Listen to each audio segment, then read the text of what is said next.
My name's Vicky Jennings and I'm Senior Carnivore Keeper at Highland Wildlife Park. It's a pretty varied role really, so today for instance I've been working with the tigers, the snow leopards and the Arctic foxes, but overseeing the whole section with the primates and the birds and the carnivores as well, so a bit of management going on in there but very much sort of down on the ground as well, so sometimes a little bit of like the paperwork side of it as well. Oh yeah, we do all sorts of stuff on our section. I've worked in pretty much a variety of rescue centres with domestic animals and different zoos, and the last job I had just before I came here was as a fundraising officer for a rescue centre. A little bit different, but I do love the zookeeper side of it. I knew forever that I wanted to work with animals, so I started off doing a HND and then I did progress to a degree.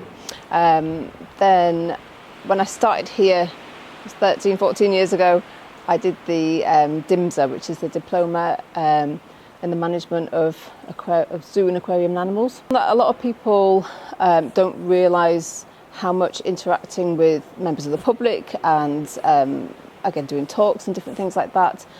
We have the rangers here that do the talks, but a lot of zookeepers do have to do presentations to the general public daily. Used to have to do 5 here a day.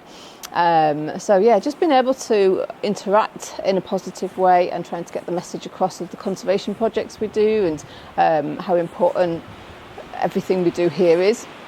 But yeah, you've got to be physically fit as well. It's definitely a physically demanding job, and you've got to be able to be pretty flexible, so things happen.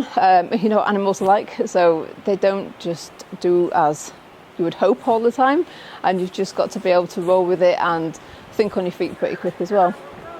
I mean, I personally really like it when you get that bond with the animals, so you get just building that relationship, and I've seen it even in the last 4 months that I've been back, that they didn't remember me, or if they did, they pretended they didn't, some of them, and just building up from zero really, just getting them to come over. They really want to come and then interact with you, or they want to show you they've got a poorly foot or something like that. The polar bears are especially wimpy and a bit sensitive, and they like to come and show you when there's something wrong with them. So it's just nice when the animals trust you enough to help them really. Oh, I love it. Yeah. You don't be out here in the Highlands in the winter if you don't love it. If somebody was going to come and want to work with animals, I would say try and volunteer somewhere. So get in some voluntary experience, just firstly to test out if it's something for you, because we make it look really glamorous, but it's not always. And it's hard work. It's often not as cuddly as people think.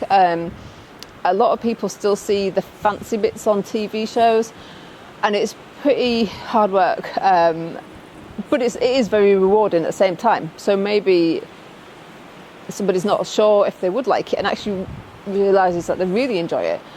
Getting the experience is really important.